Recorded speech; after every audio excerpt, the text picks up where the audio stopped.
literature of economics is that they take a realistic view of the functioning of the free market, or at least a reasonably realistic view, and then a totally idealized view of the functioning of the alternative to the free market, that is the political system. That is, the normal argument goes as follows. One says that the free market, given imperfect information and human fallibility and this, that, and t'other, will not give quite the ideal result. Therefore, let us have the government intervene and change the result to make it what we would really like. And that means that you're treating the market as a system that has a logic of its own, that does what it wants to do. But you're treating the political system as though it was simply a surrogate for whatever you wished, rather than recognizing the political system also has a logic of its own. And if you say a certain decision will be made by the political system, there is no guarantee that it will be made any more the way you like it than by the market, and it might even be made a good deal less the way you like it. And let me give a few examples of the danger of proceeding from asking what you want the government to do instead of what the government will do. It seems, after all, very reasonable to say that patients need a certain amount of protection from people who pretend to be doctors, that, after all, medical services are a very complicated matter, and therefore it seems reasonable to say that we ought to have a system in which the states license physicians, and it's illegal to practice medicine without a license. And indeed, we have had such a system for many years. But it would be useful to ask, if we have such a system, who will actually decide who gets a license, and what decision is it in the interest for those people to make? Rather than saying we would like to have government only license competent physicians, that's not an option. The option is have the government license physicians, and whether or not it will end up doing that the right way is still something to be proved. Well, we've got some experimental evidence, and it turns out to be very simple. When the government licenses physicians, what that means in practice is that the American Medical Association licenses physicians. That is to say, since the AMA is overwhelmingly the most effective interest group in the area, the group with the most interest, energy, and expertise, in practice, the states simply copy their lists of approved medical schools from the list put out by the Committee on Medical Education and Hospitals of the AMA. Now it is an interesting question to ask, what are the interests of the present physicians with regard to future physicians? And the answer, of course, is that they are very much like the interests of the American steel industry with regard to the Japanese steel industry. That is to say, physicians are no fonder of competition than anybody else. And the result is that for something like the past 40 or 50 years, the American Medical Association has been more or less openly holding down the number of physicians for the best of all possible reasons, because they understand economics too. The classical case was back in the 1930s. Apparently, the decrease in physicians' salaries that accompanied the Great Depression caused a sudden awakening of conscience, and they suddenly realized that they were being too lax in their standards. And the result was the American Medical Association sent a letter around to all of the medical schools telling them that they really weren't keeping up their standards, as was evidenced by the fact that they were graduating too many doctors. And the next year, they all reduced the number of doctors they were graduating, which, since if you go off the AMA's list, your doctors no longer get licensed, was a very prudent thing for them to do. Another example of some interest is regulation of transportation. I always find it sort of amusing. The sort of liberal pro-government people start out by saying, well, here we've got these evil monopoly railroads, and they'll really squeeze the people unless we establish an Interstate Commerce Commission and have government regulation. And then it takes about 50 years before they notice that the Interstate Commerce Commission for all this time has been gaily going around forbidding railroads to cut rates in order to keep railroads from competing with each other, forbidding barges to cut rates in order to keep barges from competing with railroads, forbidding truckers to cut rates in order to keep truckers from competing with barges or railroads, and so forth. It does gradually get through that when a commissioner is to be appointed for the ICC, very few railroad passengers know about it, and very few railroad presidents don't. And the result is that generally their interest, the interest of the latter group is much more likely to be consulted than the interest of the former. Let me take another and perhaps slightly more gruesome example. One of the standard arguments one hears if one goes through all of the standard political arguments 17,000 times or so is that under capitalism, people aren't really free because, look, what if somebody owned all of the food? He could make people do whatever he wants. Now we look around us, and we've got some centuries of more or less capitalist societies all over the world, and there may be an example where somebody managed to buy all the food, but I haven't heard of it. On the other hand, we do have examples where somebody owned all the food. All right, in the Ukraine, Joseph Stalin owned all the food, and 10 million people, give or take 5 million, died. That is to say, if you think about the problems of monopoly for more than 5 or 10 minutes, it becomes clear that while a private monopoly may be a logical possibility, it is immensely inferior from the standpoint of the monopolist to a government monopoly. Because when a private monopoly faces competition, it has to do terrible things from the monopolist standpoint, like lowering its prices so as to keep the business. Whereas when a public monopoly, say the post office, faces competition, it has a much easier time of it. It just passes a law saying that anybody who delivers first-class mail is breaking the law. And that takes care of competition. And if we look around us today, we observe that the real monopolies are not U.S. Steel, last cited at 24% of the market and falling, or General Motors doing somewhat better than that. The real monopolies we've had are the railroad industry, cartelized courtesy of the Interstate Commerce Commission, the post office, cartelized courtesy of the express statutes, the air industry, a cartel which for some peculiar reason is now finally breaking down, but which was established domestically by the Civil Aeronautics Board and internationally by IATA, to which the U.S. is a party, and so forth. That in fact the real monopoly problem, almost without exception, consists of monopolies which are either run by governments or in which the monopoly status is enforced by governments because the government says who can or can't sell the good, what prices they can charge, and so forth. I always wondered sort of why it didn't occur to people to wonder how the CAB was protecting them by making it illegal to lower fares, but somehow it seems to have taken about 20 or 30 years for that idea to sink in. All right, let me now, just to play fair, talk a little bit about conservative views. And I think on practical issues, the thing I find most striking is the rather inconsistent position about the competence of the U.S. government. If you talk to conservatives or look at conservative publications, and you are considering, let us say, the post office, or socialized medicine, or any of those sorts of things, there's no question but that government isn't competent to fight its way out of a paper bag.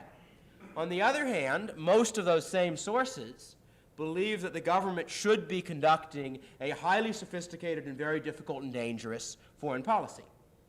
There are basically, I think, two foreign policies in the broadest sense that a country can follow, which you can describe roughly as interventionist and isolationist. What I mean by isolationist is not refusing to trade with people or talk with them or whatever, but essentially saying, if you invade us, we'll kill you, and other than that, we don't really care very much about what you do.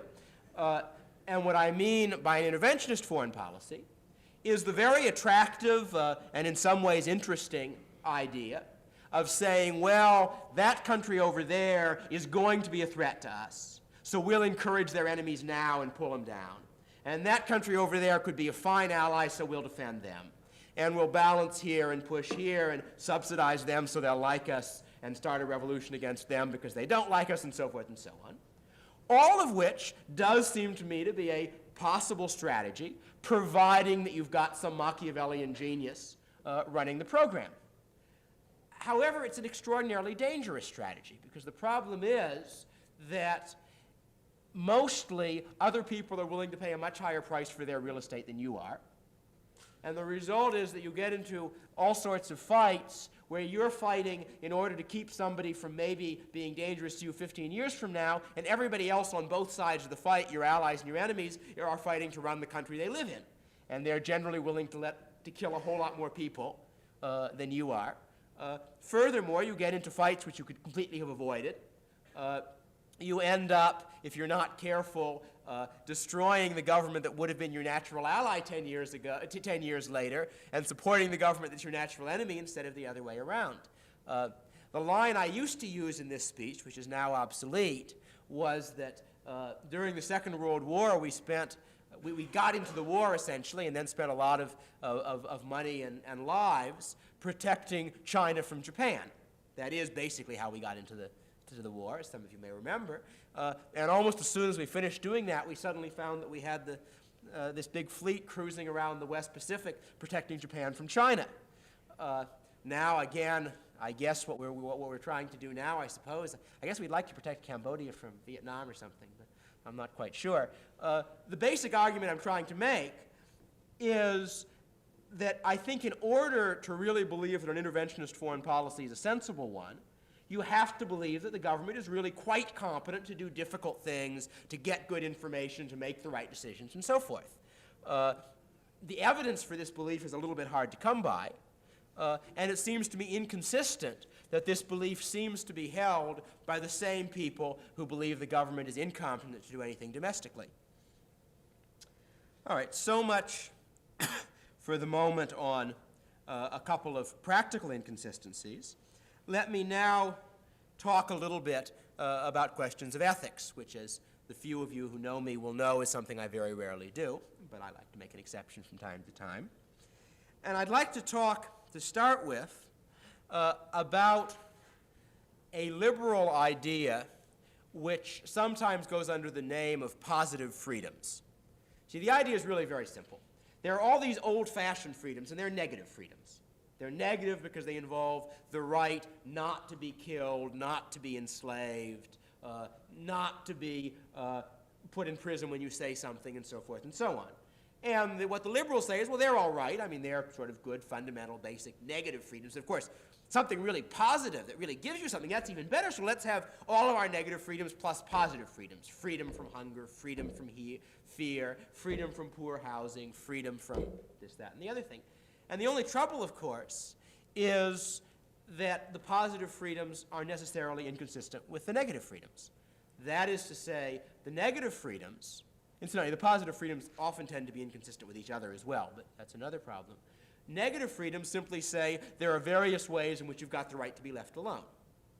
However, in order for you to be guaranteed freedom from hunger, somebody has to grow the food that you are being given. Well, if somebody has to grow food for you to eat, that means there is somebody who ain't got the negative freedom to be left alone. All right?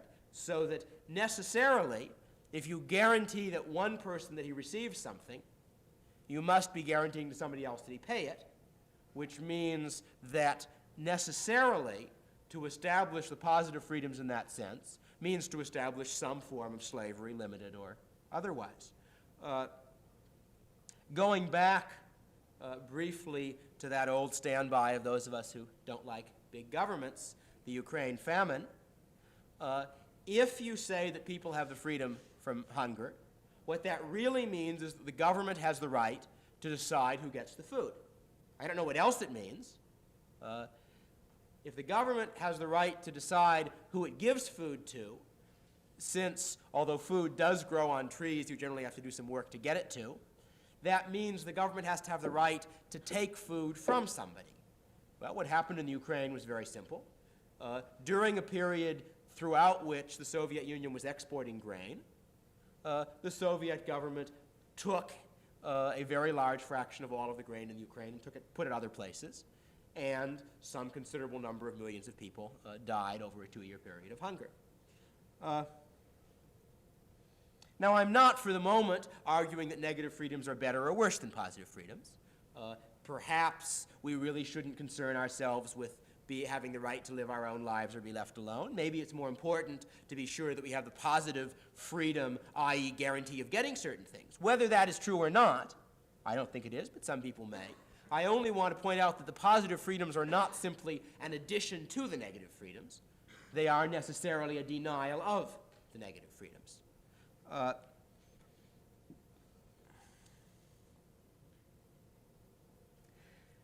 Going back to the conservatives, on certain issues, the conservatives preach a very strong line about individual rights, vis-a-vis the right to put your children in a school of your choice, the right not to have your water fluoridated, and so forth. However, somehow the tune tends to change when it becomes the right to take drugs if you want to, sleep with somebody who wants to sleep with you, publish those books that other people want to read, even if they're pornographic or politically dangerous or whatever else people don't like, or whatever. And there again seems to be a certain inconsistency. I can see somebody saying, well, the mass of the people are basically sort of incompetent and they don't know what they're doing and they've got to be taken care of. But if so, fluoridation certainly seems like a good first step towards taking care of them. I can also see somebody saying, as I would like to say, well, people often make mistakes. On the other hand, the guy who's regulating me makes mistakes too, and at least I know that I'm on my side. So I'd rather, if you don't mind, make my own mistakes, thank you. And if you want to give me advice, I'll be glad to listen, and then I'll take it or not take it as I please. That seems to me to be a perfectly consistent position, one I'm rather fond of. But if you do take that position, then it's hard to see why it suddenly stops applying when it comes to marijuana or sex or pornography or any of the things of that sort, which conservatives tend to be fond of being not fond of. I may say I once had a bit of an exchange with William F. Buckley along these lines. Buckley had argued in a book called The Unmaking of a Mayor, I believe, that it was appropriate for the government to forbid heroin use because heroin was really an addictive disease. Well, as a metaphor, it seems reasonable. After all, one heroin user persuades another one to do it. But of course, if you take that view seriously, then Mr. Buckley is also an addictive disease, contagious disease, I mean. At least he certainly hopes he is, and I expect he is. That is to say, Mr. Buckley, the heroin user, presumably believes or says he believes that using heroin really makes him happy and gives him a high and so forth, and other people observe him using it, and some of them copy him and some of them don't.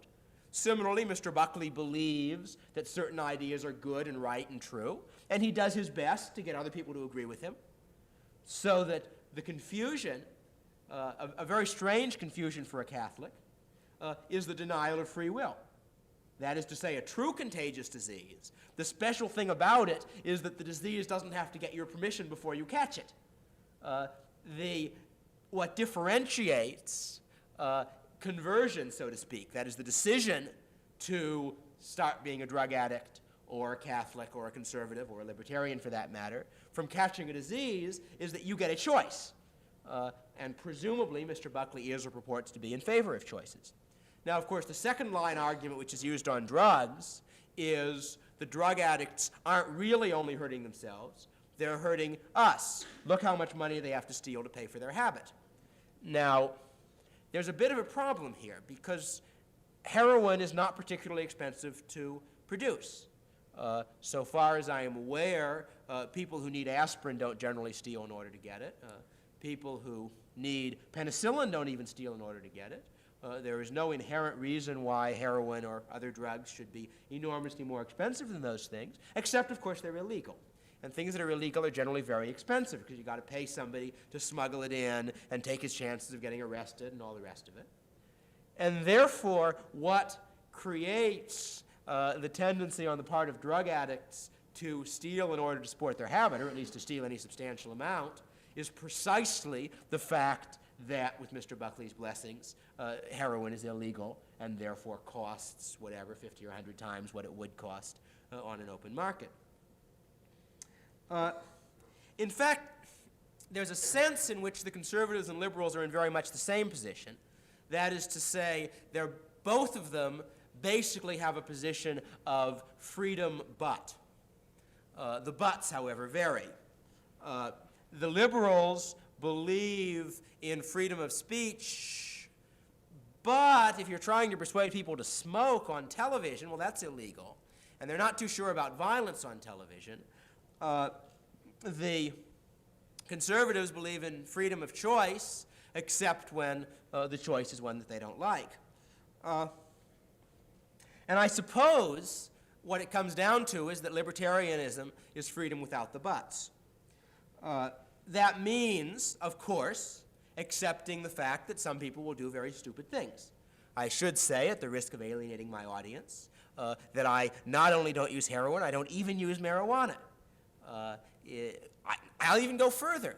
I mildly disapprove of the use of marijuana. I mean, you know, everybody to their own tastes.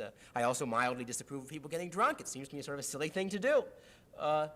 However, it seems to me there are a whole bunch of people out there, and each of them is the world's leading expert on himself. I'm not. Furthermore, even if I were, if I tried to control them, the risk is very large that somebody else would end up controlling me. And therefore, the best I can reasonably hope for is I leave them alone and they leave me alone. And they live their lives as best they can and undoubtedly make some stupid mistakes. And I live my life as best I can and undoubtedly I make some stupid mistakes. I guess I'm not a utopian. I don't claim that libertarianism will make us all 100 times as rich tomorrow and nobody will ever die of drunken driving or anything else. But I do think that on the whole, there's a line of William Jennings Bryan that I almost like. The line is the people have the right to make their own mistakes. Now that's wrong. The right line is the persons have the right to make their own mistakes. The people have the right means a majority of them get to make my mistakes for me, which I don't agree with. All right, so I talked about both practical and ethical issues. Let me take a couple of practical issues from the libertarian standpoint. For instance, television. The liberal will tell you, or the conservative for that matter, they're likely to agree on this except for minor details of application, that after all, the airwaves belong to the people. We only have a certain number of stations that can possibly broadcast. And therefore, of course, the stations have to broadcast what's in the public interest. And of course, the only people who could possibly decide what's in the public interest are the public's elected representatives, in other words, the government.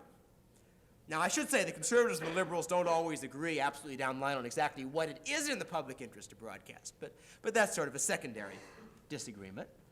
But there's really a very simple solution. It's true that there's a limited amount of room in the electromagnetic spectrum, so to speak. We can't have an infinite number of television stations. There's also a limited amount of paper to print books on. However, the government does not decide yet which books are in the public interest. They simply let books and paper be sold on the free market. If you want to write a book, and if you can persuade a publisher that enough people want to read it so that he can make money, he will buy the paper for you. Well, it would be very easy to put the right to broadcast on the electromagnetic spectrum on the market as well. All you do is you auction it off. The government presently owns that right and allows those stations it approves of to use it. Anybody here know why Lyndon Johnson was a rich man?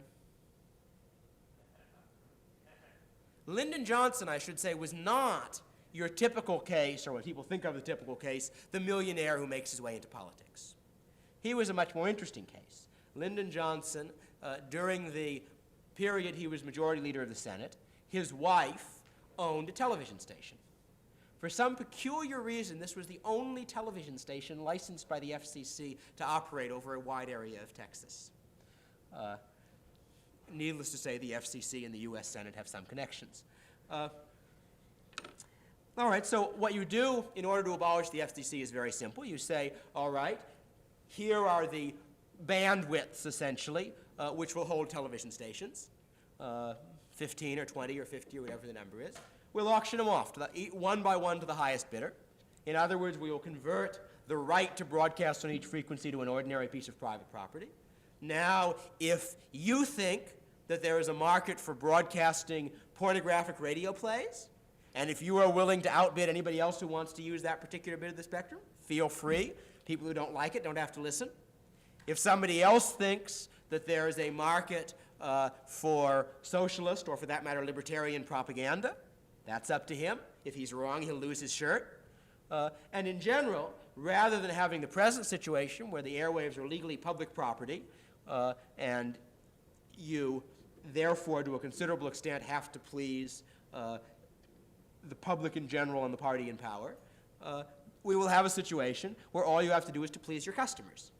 And in general, the great advantage of the market over government is that we do know how to find out what the public wants. And it ain't by taking a vote. It's by seeing what they'll buy.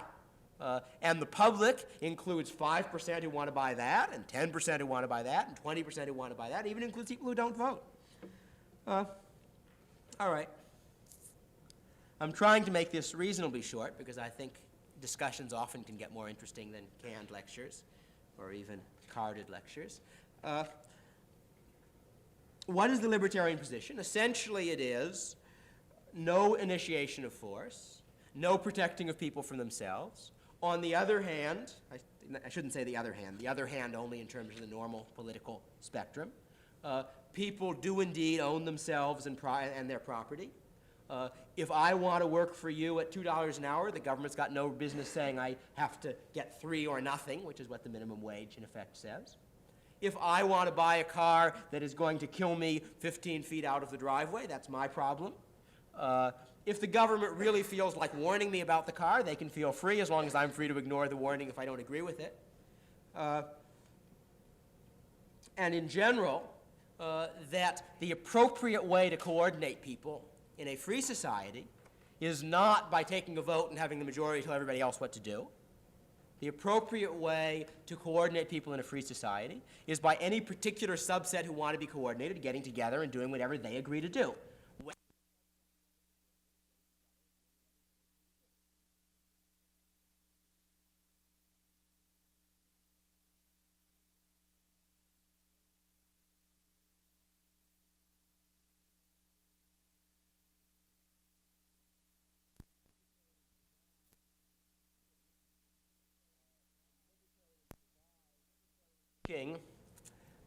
The libertarians divide into 2 camps on one very interesting, although somewhat distant issue, that being the issue of after we get rid of the first 80% of the government, what do we do next? The 2 camps, needless to say, being the limited government and the anarchist camp. Some people think that we get rid of 80% of government and then we heave a great sigh of relief, and some people say we get rid of 80% of the government, and then for our next act, and I'm perfectly willing to talk about that along with everything else. But at the moment I am tired of talking. I notice that Amelia, who knows my tastes, has provided me with both water and someplace comfortable to sit, so it's all yours.